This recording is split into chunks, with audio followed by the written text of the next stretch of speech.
weewaawo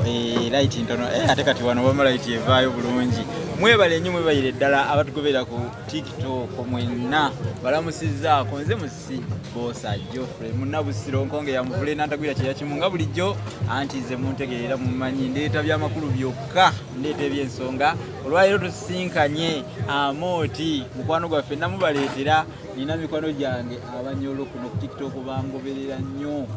ate olunyolo lulinganga era teruli wala nnyo n'Oluganda.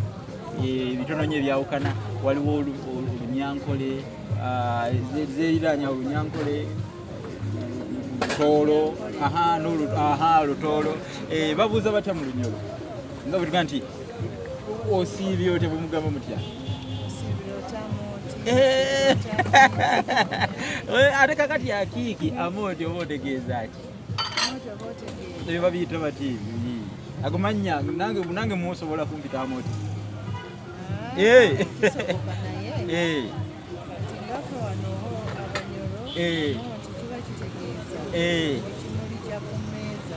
bannange ndowooza muwulira muyiga naye ngoba weesiimye kwegamba ki wembeera nga nze Amooti kitegeeza baba banfaananyako nga walaba ekimuli ky'okumeza. Zino ze muganda mannya mugayita mutya? Ng'eyo ya Amooti mugayita mutya mmwe? Empaako muziyita empaako. Empaako ziri mmeka? Nyingi. Amooti katutandike n'Amooti eyo ngitegedde ekimuli ky'okumeeza. Bannange muyiga ndowooza tuli Bunyolo wano Hoima mu kibuga eky'amafuta muyiga. Amooti ekimuli ky'okumeeza wamma tuwe empaako endala ey'okubiri. Akiiki ezo bbiri. Kitegeeza akikula amawanga kati nga bulaba Museveni tusingako waggulu kati oyo musobola muyita akiiki President Museveni wooli wonna yegwa akiiki babiŋŋambye wano badde sikimanyi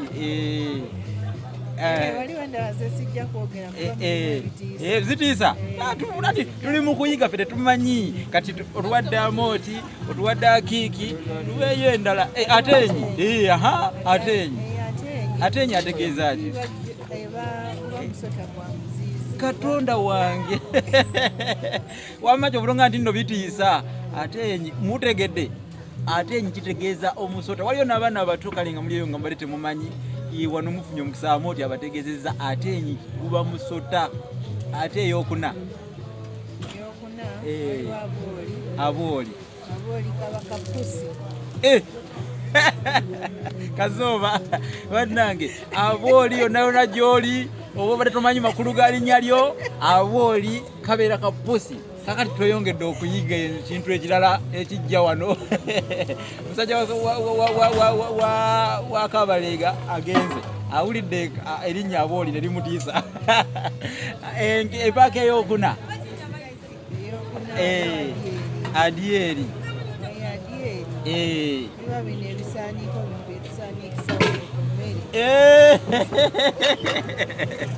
bannange esaaniiko nga lifumbyeko oba nayo liba terinnafumbako erifumbyeko kubanga eddagala ezo naffe eri mu Buganda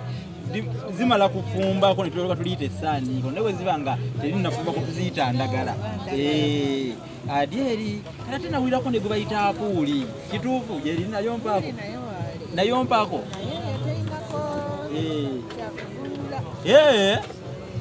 terina kyakumula ate waliwo endala gye nawulira maama egenda kuva mu mutwe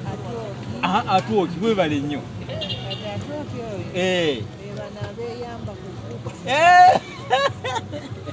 banange atwoki yonna gy'oli nkunoonya tulina okutereeza obuwangwa naye muyige njagala muyige amannya ago n'empaako kyekitegeeza atwoki ze natuta eri akiiki era kati tegedde akiiki kyetegeeza atwoki zimpaako tuli mu mpaako 5 nnamba waliyo endala yonna gy'omanyi oba endala ozeerabidde kuba waliwo ne baŋŋamba abooki eyo gye mbadde noonyeza ddala eyo abooki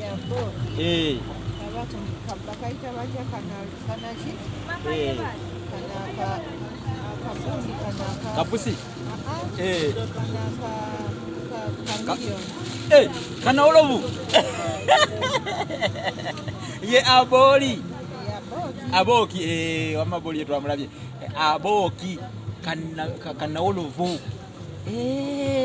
kakyusa langi bwekabeera mu muddo ogwa kiragala bino kulaka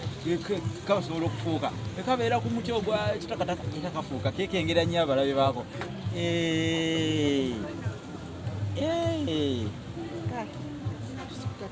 katusoke tukome kwezo tunaddamu okusisinkanamu oti ajja kubawa empaako endala okitegedde mwenna gye muwangaalira bannange mumukubireko mu bugalo kubanga musomye era muyize bingi nnyo ali wano mu kibuga ekyamafuta wano Bunyoro wano baita ali hoyima wano nagenyiwaddeko nakyaddeko eno hoyima era ebyokuyiga bingi nnyo kino ekibuga buli omu esaana atuukeyoko alabe kibuga kyamaanyi nnyo ddala kale nja kudda n'amooti nja kumubaleetera mukwano gwammwe ate ayongere okubayigiriza ebyensonga Abanyoro mwena gye muli oba obagaliza emirembe mu Lunyoro bagamba otya tukubagondeze obusinge muno tekakole muno agambye nti muno tukubagondeze obusinge muno kale katubasiibule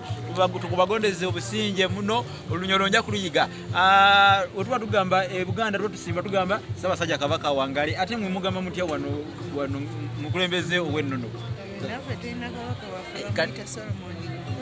Solomon Gafabusa